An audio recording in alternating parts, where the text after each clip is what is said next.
गौरी बाळ घ्या आमचं. हे बी चालेल बघ किती जवळ झोपते. आमचं बाळ घ्या. सगळ्या बहिणी बहिणी बहिणी बहिणी बहिणी बहिणी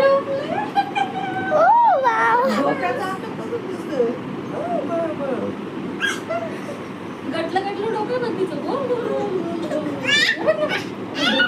मी घेऊ बाळाला घेऊ जराशी घेऊ पण नाही दिलं ना. हा तिच्या समोर मी घेतलंच नाही. तिने नाही का लगेच असं त्यापेक्षा न घेतलेलं ना ते परवडून जाईल मला. नको बाळाचं इथे तिला म्हातारपणात लागते आता एक वर्ष. काय करू तू ना बाई तो तर चाललंय.